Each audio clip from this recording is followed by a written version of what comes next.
In this video, I'm going to be designing and 3D printing a cover for the piston and the seal. Stay tuned.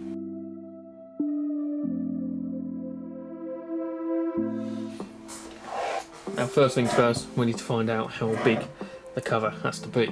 So, get a pair of vernier calipers. Going to come around here. We're going to measure from side to side.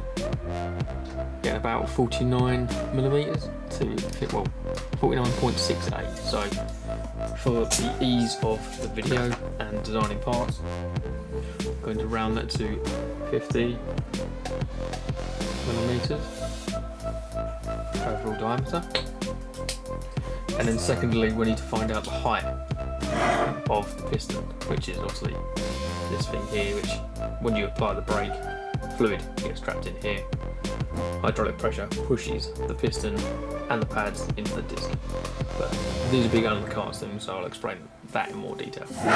Then we've got to work out the height. And I'd say it's about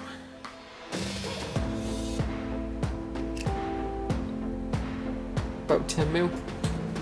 So now we've got our dimensions, we can go to Autodesk and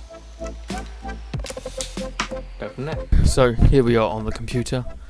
We're going to open up Fusion, which I've already got ready to go. We're going to create a sketch. I'm going to choose the bottom plane. I'm going to click C for circle because that's what we need. And then we need a 50mm circle, like that. And then we can finish the sketch. Click on our circle, press E for extrude, and we want to go up by 10mm. But obviously, right now we have a hockey puck. We don't need a hockey puck. So instead of doing a 50mm circle, I'm going to do a 55mm circle. And then enter or finish sketch. Click on it again, E for extrude, and then 10mm. So now we have got another hockey puck again, but if we click on the top view, sketch again, choose this face, from there, press circle, and now we do the 50mm, finish sketch. And we can click on the top circle, we move like that, so you can see we're about to hollow it out. So the distance will be minus, say, 9mm, and we make a shell like that. And that is everything we need to know. Now, to get this to the 3D printer, we come over here, File, 3D Print, click on the print we want, and then we want High Refinement, Print Utility Custom, Cura, close, OK. That will load up Automated Cura, ready to be 3D printed.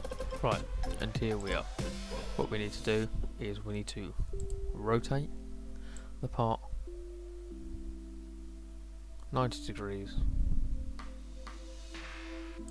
flat onto the build plate, and because it shrinks about 3%, I'm going to print it at 103%. So then if I change the x-axis, the y and the z will change all to 103.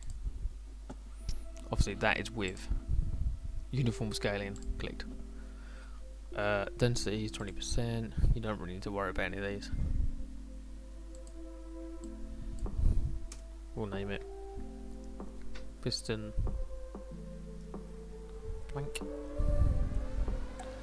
and then see how long it takes to slice. 1 hour and 8 minutes. That is on fine setting because we don't need it to be too great. I'm just going to do it on normal setting, and that will make it quicker. So we go down from an hour to 42 minutes. That's when you pop your USB drive in, or your SD card, and it will say save to removal drive F. Save. Eject. And that's when you go to the 3D printer. But instead of saving to file, what you can do is you can click here and print via USB. So once you click that, print via USB, it will send all of the data to the printer that's plugged in, and it will go from there.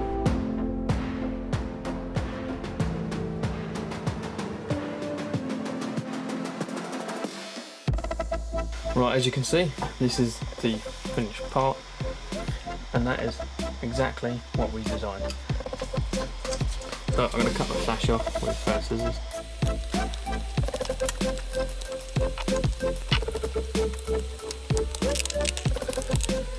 And there it is.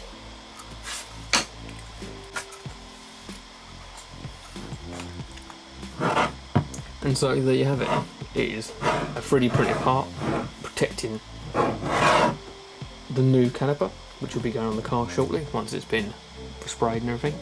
Obviously all of this will have to be masked up as well and sort of covered so it doesn't get absolutely smothered in paint. I'm not sure what I'm going to do with that. I'll probably just mask it off. Obviously I don't want any moving parts to be covered in paint. Blue nipple, this cover's going to come off, and I'm going to have to print something else or pull the nipple out and put like a little bung in there or something. But other than that, that's it for this video. So if you like, please like. If you want to subscribe, then please subscribe. It always helps me out. Anyway, thank you for watching. See you in the next one.